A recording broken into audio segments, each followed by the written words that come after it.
let's be a little real here. They're not making the Rose Bowl. Whoa. But I know, earth-shattering news. Hang on. But I mean, I could be wrong. It's still 5 out of 5 Schianos. Yeah, you can't say 5 out of 5 Schianos and then say, well, they're not going to make it. But anyway. realistically, thanks for listening to the Rivalry Podcast. I'm Jace. What up? That's JP. This is your garbage-free college football podcast focused on the Ohio State-Michigan football rivalry. While we kick off with our little icebreaker route that we call Wheel Route, want to remind you that you can watch this episode on YouTube if you're not already at Rival Pod, and it's that same handle across all social media at Rival Pod.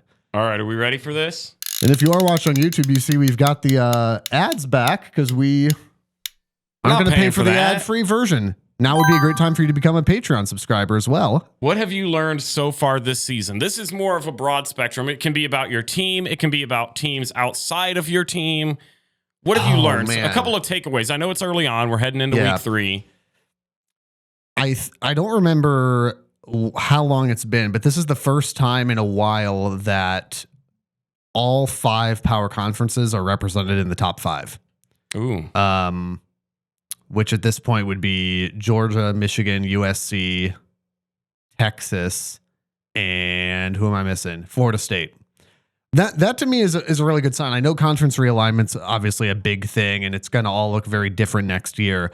But I think for the game itself to have every conference represented in the top 5, all the Power 5 conferences, that's a pretty good sign for the game. That's a pretty good sign for parity moving forward, even as that realignment shuffles. Good parity on a national scale. That's exciting to see. Yeah, I think for me, I'll start with one from each of our teams. I think Michigan, in my mind, is better than they were last year. I think having McCarthy add the dynamic of the passing game and his accuracy, the dude's just been on fire, just pinpoint accurate throughout the first couple of weeks. I think they're a better team. McCord, to me, clearly the QB1 for Ohio State. We'll touch on that a little bit later, but I think after 2 games, the eye test for me, McCord is number 1. And a final thing that I hate saying, and I'm actually going to be mad at myself the rest of the day. Good. Penn State, for the first time in my lifetime, legitimately kind of scares me. They are playing exceptional. They're playing exceptional, and I'm speaking from an Ohio State fan and Michigan side. I think if there was a Penn State team that could beat both of them in 1 year, this team is built to do it. Now, will they? I don't necessarily think that. Fair take. But that's a fair take. I don't walk into that game thinking we are the exponentially better team for the first time in a long time. Yeah, and we'll see how that plays out by the time they get to Ohio State in mid-October, Michigan in early November, because they've played West Virginia and Delaware. Yeah. But I agree with you that this is a team that I think is going to be a real problem. That's a good take. You mentioned Kyle McCord, Devin Brown. Let's start with Ohio State, 35-7 win over Youngstown State. Before we even get specifically to the quarterbacks, I am genuinely curious how you feel as an Ohio State analyst, as an Ohio State fan, coming out of a game that, to me, as a Michigan man, felt like a yawner and pretty uninspiring football. Yeah. I don't know. At first, I was a little bit disappointed. Then after I had some time to cool down while we waited in traffic watching all the fraternity games happen beside us for like 3 hours, I kind of talked myself off that hill a little bit. Ohio State, I looked at the stats and I was reading stuff. The new rule change with the clock and everything, to me, has really screwed up a lot of things, and I don't think people are quite used to it. Ohio State had 10 possessions. They scored on 5 of those. One of those possessions was literally one play to kneel out the clock. So they had 9 possessions. They scored on 5 of them. And honestly, one of them was a full drive down the field where Devin Brown, which...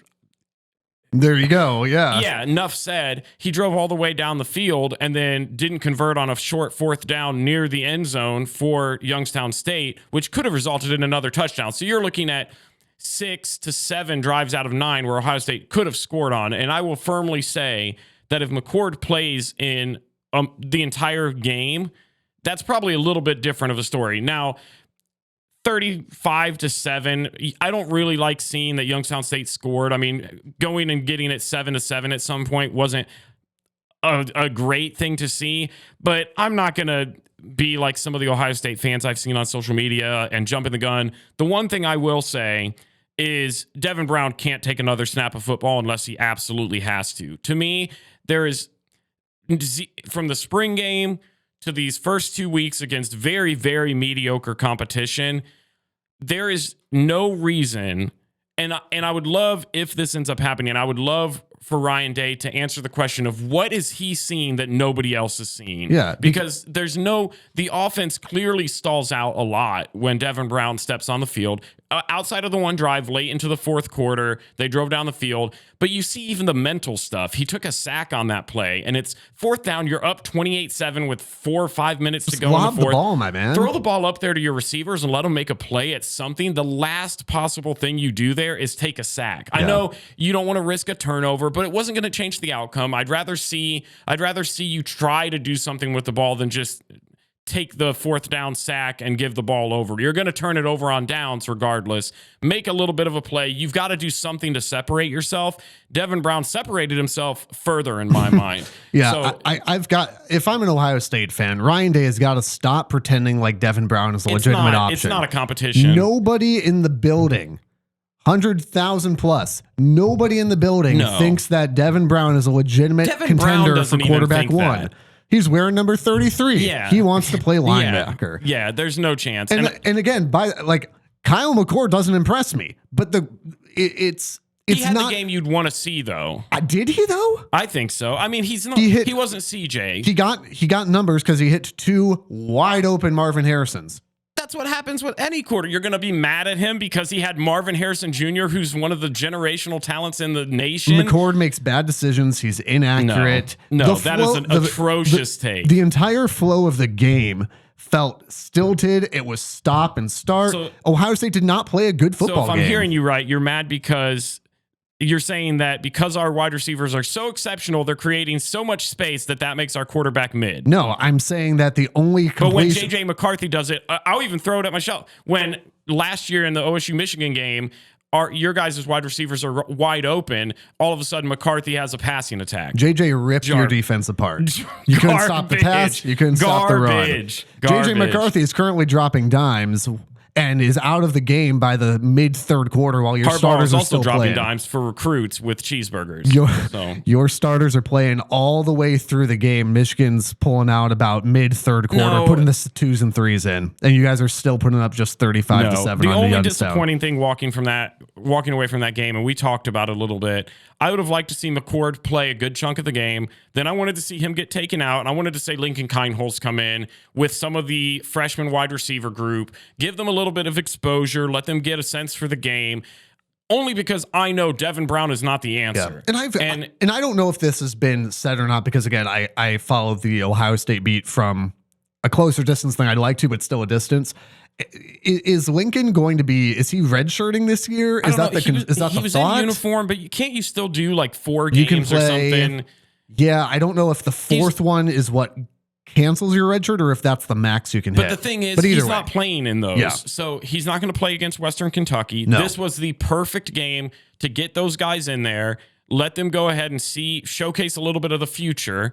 Because you were never as much as in I danger. Yeah, as much as I don't think Ohio State played an exceptional game by any stretch, they were never in danger of losing this football game. So that to me was disappointing, just from a fan perspective. I would have liked to have seen, okay, we've got this guy that I've heard great things about. We have these amazing up and coming receivers. I want to go out and I want to see what Carnell Tate's got. I want to see what Noah Rogers has, and they played some, but not Kineholz. I would have liked to have seen what he could do. Yeah. So very minor nitpicky things, but whatever. The interesting thing to me too is the run game continues to just be a big question mark for me. I know Travion Henderson had 5 carries for 56 yards. And so that you look at that and you go, well, his yards per carry is like 11. And that's the thing. But I also, that is a lot of stat watching. If you watch the game, and I don't see a whole lot. It's running back by committee, which also makes it hard for guys to get in any sort of rhythm. And I have that in my notes for a preview for this upcoming game against Western Kentucky. Yeah, and we can slide into that too. There's 2 giant things that have to happen for me. One, you've got to pick your quarterback and stick with him. Kyle McCord needs to play the entirety of the game. Unless it becomes gross, then you let Devin take the reins or Keinholz. You let them get in and finish it out. Because you don't do this because you've got Notre Dame coming up. Yeah, because this is the week that person's got to get as many reps as possible. Better believe. And so to me, McCord has to play the entirety of the game, unless it's an absolutely filthy blowout loss. Then by all means, that's understandable. Devin Brown or whoever it is needs to take the reins for the remainder of the game. The second thing, and maybe some Ohio State fans are gonna disagree with me on this. It's got to be a one-man show, maybe two-man show for the running back committee. This flipping out of Henderson and Mayan and Trainum, it's not going to be successful for the length of the season. No. It just isn't. To me, this upcoming game has got to be the game that one of these guys steps through as the featured back. Yep. Western Kentucky gives up almost 265 yards on the ground. This is the game. If you're this is an average to below average defense. If you're Travion Henderson, compared to your freshman year where you were absolutely dominant, people are having talks about you being the best running back in the Big Ten. You fell off last year after being hurt. You come back this year and now people are saying, well, you're splitting carries with two other guys. This is the game he needs to come in and he needs to go, I'm the Travion Henderson people think I am. Here's how I'm going to prove it. And he needs to go. He's shown flashes this year of still having that quick, elusive speed, being able to go and make the big highlight reel type plays. I would love to see him and Mayan be the featured back. Mayan maybe being kind of the goal line back, Henderson being the back for the majority of the game. Those are my two keys. McCord's got to play the entirety of the game. He needs to be told out loud, you are the clear QB1, and then you need to see a huge day out of the backfield because going into Notre Dame. Well, there is as a Michigan man, I'm looking at this going, none of these running backs scare me. None of these are a concern to me at this stage in the season. Now, could that change? Sure, but right now, the run game is not a concern for me. And so, what defenses can then do is they go, "We don't believe you can run the ball," and that makes McCord's job that much more difficult. Mm-hmm. Your run game obviously opens up your passing game, and so it's one of those things too where obviously as a Michigan guy, I'm not upset that Henderson hasn't been up to his potential. Yeah. There was one of those, and again, these are all clickbaity lists, before preseason or whatever. But I got a little flack because there was one of these lists. It was like the top 50 most dynamic players in college football this season, and Travion Henderson was listed like 4 or 5 slots above JJ McCarthy. And I said, this should get prison time. And somebody called me out and said, "Are you sure?" Yeah, I'm pretty sure that McCarthy is a lot more dynamic than Travion Henderson. I'm still a Henderson believer, but I just think at some point Ryan Day's got to be decisive. And he is such a weird coach to me because when we went to the Georgia game last year, the dude was decisive a majority of the game up until the final minutes when, in my mind, he's the reason for the loss. There were a couple of things where he was indecisive and it cost them the game. And this year has been just littered with indecisiveness from the quarterback position to the running back position, when to me it is glaringly obvious. It's almost, and I don't want to, it's the same, but it also isn't, where McCord is infinitely the clear number one. When it comes to running backs, I look at our group and I go, you have Henderson, Mayan, and you have Trainum. And I think of it like McNamara and I think of it like McCarthy. I know what Henderson and Mayan are going to, Henderson and Mayan, I've seen a lot of their work last year. Trainum has had moments, but I know where Mayan to me has capped himself. I know what I get from him. Henderson can give me the same, but there is a potential that he breaks something loose. I don't believe that Mayan has the elusiveness that Henderson does. I think he's a great big goal line back. You need 2 or 3 yards, Mayan Williams your guy. You want somebody that could potentially break off 60, 70-yard runs when you hand it to him? That could be Henderson. So do you go for the running back that is the big play potential, or do you go for the guy that can get you 2 or 3 gritty yards? That's what I think they have, but I think you've got to stick with Henderson moving forward. You've got to give guys a chance to get in rhythm. And giving a running back 6 carries or 5 carries like Henderson had, that's not helping anybody. Let's talk about to me, as the non-Buckeye here, the most interesting part of this matchup with Western Kentucky is Western Kentucky's offense. Mm-hmm. Because the Hilltoppers, as subpar as that defense is, their offense is real good. Yeah, average like 450 yards a game. Austin Reed last year led the FBS with 4,700 plus passing yards.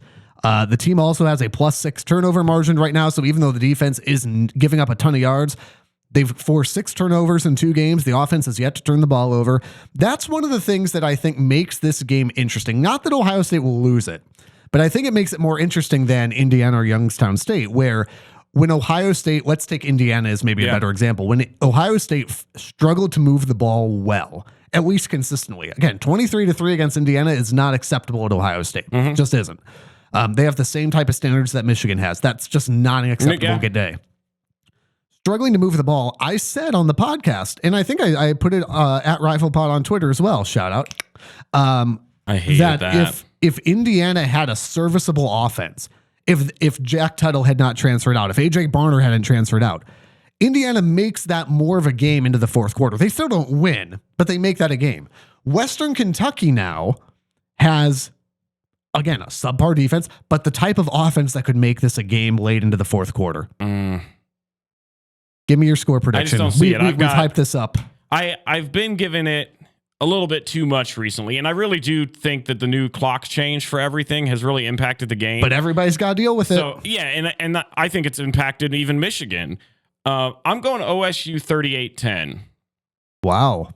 I think you think you can hold Austin Reed to 10 points. I think so. I did see an interesting stat though over the weekend. Denzel Burke had an interception in the end zone this past weekend, and it was the first interception by an OSU defensive back since 2021, I think, is what I saw. So I think it'll be a great test for the secondary. I'm excited to see my guy Sonny Styles come out. He laid just an absolute smackdown on a massive tight end for Youngstown State. You're going to have to get pressure on Austin Reed. You got to get some pressure. So Eichenberg's going to have to be there. Yeah, Sonny Styles is going to have to do his job. I'm more concerned. It's the same thing as last year. I'm not concerned with the D line or the linebackers. I want to see the secondary and see what we've got. They're healthy. They've got a couple of key additions. And there were a couple plays even against Youngstown State where they just look. Cameron Martinez. I knew you were going to say looked lost again. I think he's still looking for Cornelius Johnson. but that's the type of thing that you go, okay, once is a fluke, multiple times over and over again. And we saw it in the Michigan game. We saw it in the Georgia game. And again, not extensively because you only gave up 7 points, but there were flashes of that against Youngstown State too. So I think the secondary is going to have to step up for sure, but I just think OSU has too much power in them. I think Marvin Harrison, clearly a huge X factor. Everybody knows what he brings to the table. So you've got what, 38-10? 38-10 OSU.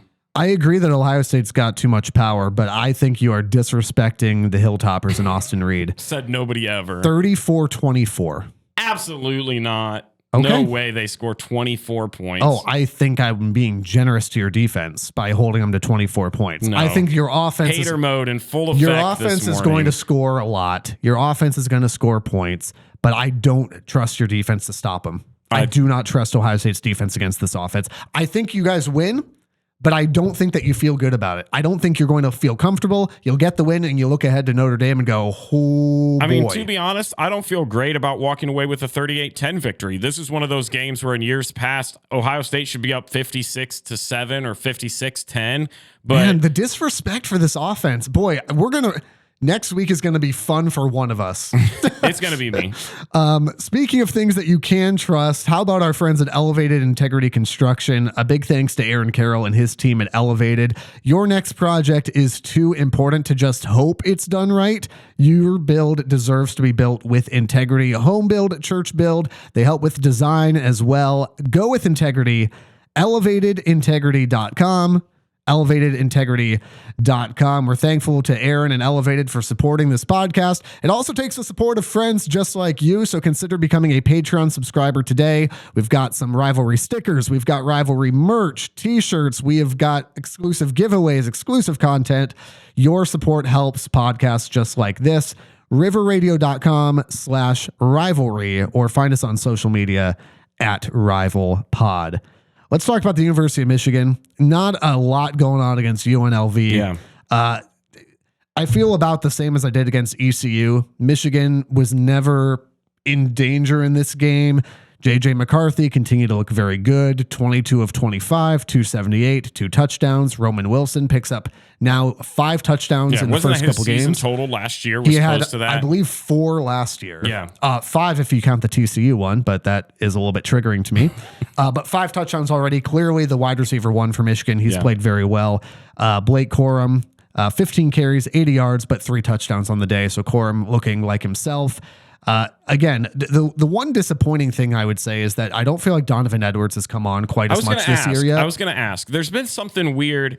He just had, 56 total yards? He doesn't look as, and again, he has a very different style from Corum, but he doesn't look as explosive. He doesn't look quite like himself. It almost looks like he's trying too hard. You can't come out all offseason talking about how you guys are the best Big Ten duo, and then you come out and perform like this. Well, I mean, I'm still not convinced that they're not the best Big Ten duo, but I do think Penn State's knocking. Penn State's played Delaware. But I do think that Edwards it almost looks like, and I mean this in the best possible way for Donovan, it looks like he's in his own head a little bit. And it's not the same, but it's almost like because it's not a battle for the starting job, right? Corum's going to be 1A, Donovan's going to be 1B. But when McNamara came out last year and just looked like you could tell even without knowing everything going on behind the scenes, it looked like he was in his own head.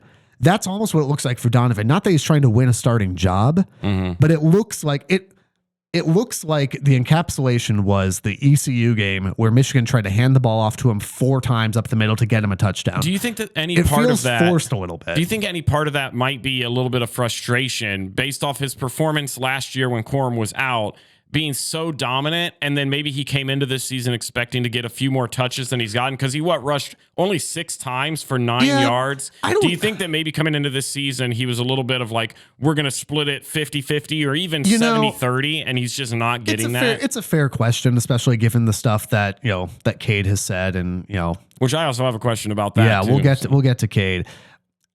It's college kids, so you never know. These are 18 to 22-year-olds or 26-year-olds if you're Stetson Bennett. So you never know, but they don't seem to have that they seem to have a good rapport with each other, and they seem to be friends and seem to treat each other well. So I don't. Well, and it's not frustration at Corum as much as the coaching staff of, hey, I'm out there balling and I'm not getting rewarded for it. I think it's frustration with himself that he's not balling out as much as he'd like to be right now. So I think this Saturday night is going to be a great opportunity for him against Bowling Green. You'll see a lot more of the same. One thing that I do think was cool, and this has been all over social media from the UNLV game, is Ryan Keeler from UNLV, number 47, passing away over the summer unexpectedly. And a high school teammate of JJ, very close. Their families were looking forward to this game together. They were looking forward to playing each other. JJ, typically does the smiley face on one of his hands. He puts the number 47 on his non-throwing hand for this game. And the CBS broadcast draws attention to that. They point it out, mention it, show some pictures of his time at Nazareth and all that stuff. And immediately JJ drops back and throws a 47-yard touchdown pass to Roman Wilson. You just can't write stuff like that. And he said, and I have no idea what JJ's faith is like, but he said, I don't know if that was something supernatural or God or what that was, but that was something special. Yeah. And, I hope that maybe leads him to ask some more questions about faith and all that stuff too. But yeah, really, really great moment for JJ. Michigan's offense looked very good. The defense I was impressed with. The pass rush finally got home. That was the biggest takeaway from the ECU game. 5 sacks on the day. Something like that, which again, competition, yes, but when you didn't have it in week 1, you want to see that turnaround in week 2. Great adjustment. It seems like Jesse Minter might know what he's doing. So good for him. Bowling Green is a bad football team. So bad. Bowling Green is a bad football team. Of all the games that Michigan is playing non-conference, they progressively get easier. Bowling Green is bad. Yeah. And Michigan is going to just roll over them. Michigan right now 39.5-point favorites on that, and I think they cover. That's pretty fair. 48-7. We're gonna be at the game. You can follow us. At Rival Pod. So hear this. This is fantastic. So we've done a dozens of OSU games. We did Happy Valley last year. We did the semifinal game in Atlanta last year. When you're a Columbus-based media company, because we're an arm of 104.9 The River. When you're an arm of a Columbus-based radio station or media company, it is hard to convince people that you cover Michigan. Yes. day Especially in, day out, Michigan. week in, week out, especially being from Columbus and trying to convince Michigan. So this is a first for the rivalry, and we are super stoked to be in Ann Arbor under the lights on Saturday. Again, shameless plug at Rival Pod. RIVAL, Rival Pod. Across social media, we'll have videos, pictures, all that stuff. And again, a little push for Patreon as well, because your subscription on Patreon helps to fund trips like this so that content can get out, helps with marketing, helps with all that sort of advertising. And it gives you lots of cool stuff as well. You can get t-shirts. We're not wearing them today because we wore them Saturday and they're dirty. So and we can't do laundry that quickly. I'm not doing laundry when football is on. And so you can get some t-shirts. We've got stickers that are going to be on the way, some exclusive blog content as well, some bonus episodes, tons and tons of stuff for you to check out. We are going to be there, though. Like you said, I'm going to be repping my number 54. Shout out to Anthony Hawkins, Bowling Green Falcon. A Ziggy Zumba all day Saturday. I don't know what that all means. All day. Mansfield Senior High, number 54, defensive line. He's a captain this year for the Bowling Green Falcons. 48-7, and I'd like to hear your prediction now. It is 42-0 for me. Okay, perfect. Good. But I'm good. Loud and proud. Go Mansfield Senior alum. Let's go. By the way, you can find all the social handles and the Patreon link at riverradio.com/rivalry. Yeah, not a close one, but Under the Lights is a cool thing. It's going to be a cool environment. As a Michigan fan, like I've never been to an Under the Lights game at the Big House. They've got new light show this year, new scoreboard. Like it's going to be fun. It's going to be a fun atmosphere. We went a couple of years atmosphere. ago to see the Rutgers play at Michigan, and that was cool. This will be the first time that we've gone there for the Rivalry podcast to cover a game where it's not me being nervous going into a game because of my team. It's not me being nervous about my team either. But we'll wait until later on, and we'll see what happens. I was told that while we drive up that the Rutgers game has to be on.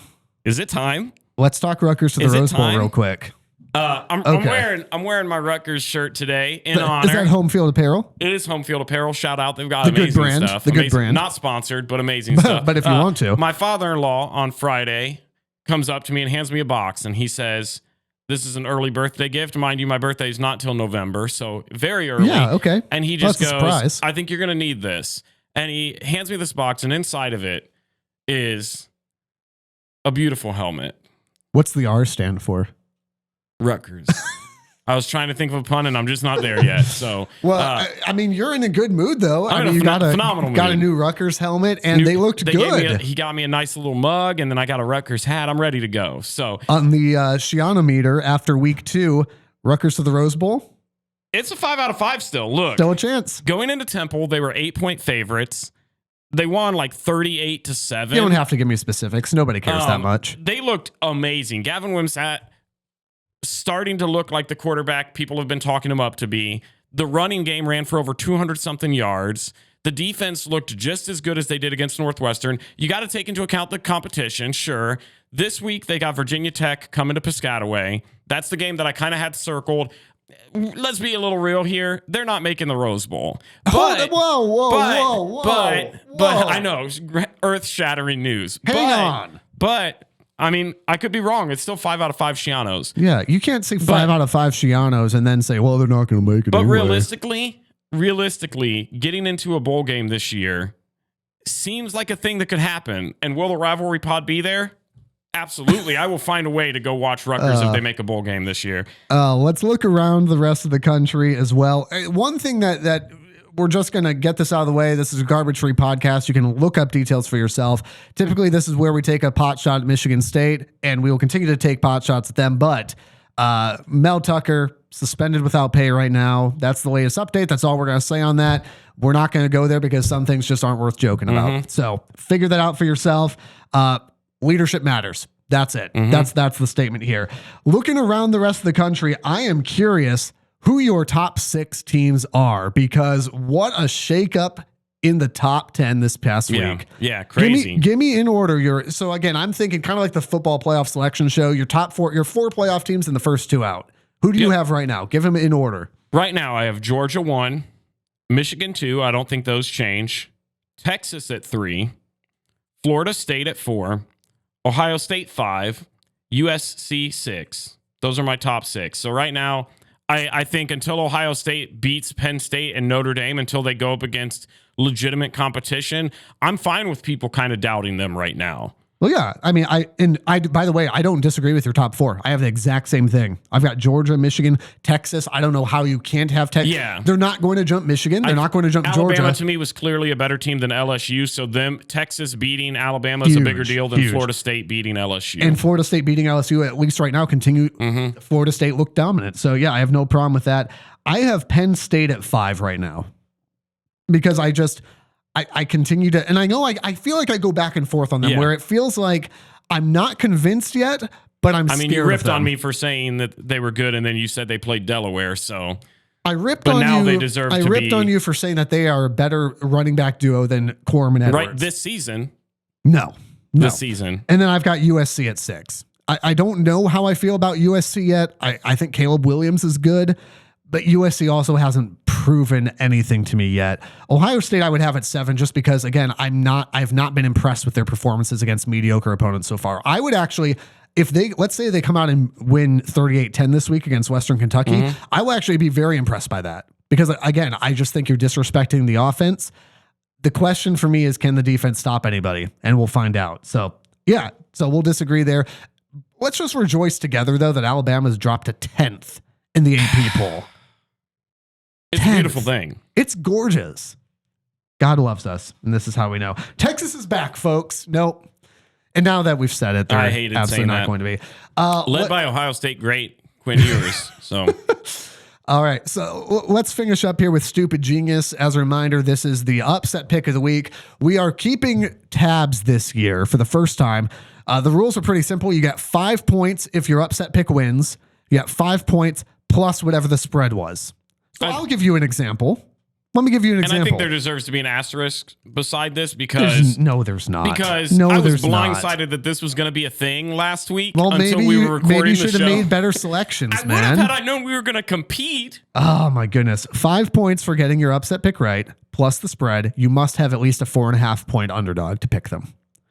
I took Texas over Alabama, so I got 5 points for that. The spread was 7. It's a touchdown. So I have 12 points in Stupid Genius this year. Trash. How many points do you have? Trash. I would have probably picked that same game. But you didn't. Because I didn't think we were playing. You didn't. Whatever. Jason's a cheater. You picked NC State, who got blown out by Notre Dame. Who's your Stupid Genius upset pick of the week? I'm not going to learn, so I'm going to go ahead and continue to be stupid about it. If you say, go ahead. What do you think? What do you think I'm going to say? I have a feeling that you're going to do something dumb and say, I'm going to take Michigan State over Washington or something dumb like that. No, I did. I honestly, though, did have a thought about it. Washington by 30. It's much, much worse. It's much worse. Please, just say it. I have 2 written down, and it was more of an in the moment. It was more of an in the moment. Which one am I going to go with? This is why you have no points. This is why you have nothing. You're not wrong. You're not wrong. Or why I'm about to have a lot of points. Because you know what? I'm going South Carolina over Georgia. 27-point dogs. Let's go. Spencer Rattler, I'm counting on you. Get me back in this thing. Do you ever feel like you're surrounded by idiots? Floating in the waves. Is that even the words? I'm feeling good. I knew it was going to be an in the moment thing, and here in the old heart. I can't. I'm feeling it. I can't with you. And I thought mine was kind of reaching, but apparently not. We've just set the bar really well.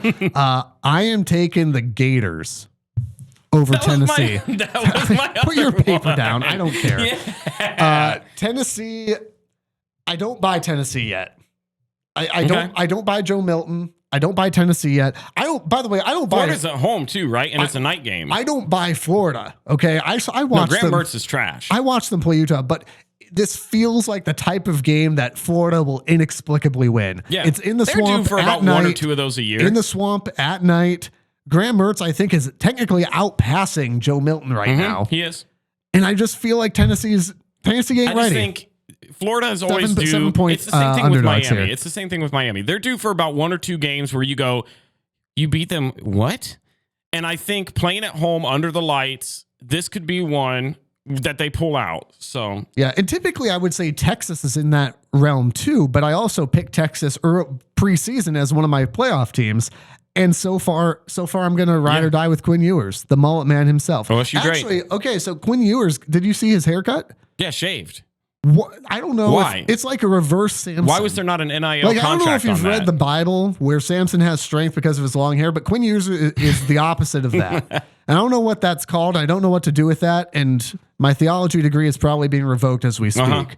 So anyway, thanks for watching at Rival Pod on YouTube, and be sure to follow on social media. We will be in Ann Arbor Saturday night under the lights at Rival Pod across social media. Subscribe wherever you get your podcast. Thanks for listening. Go Blue.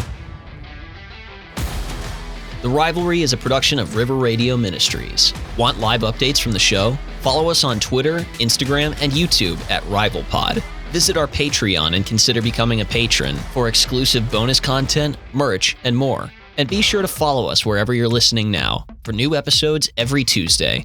And if you like what you're hearing, tell a friend so they can listen too.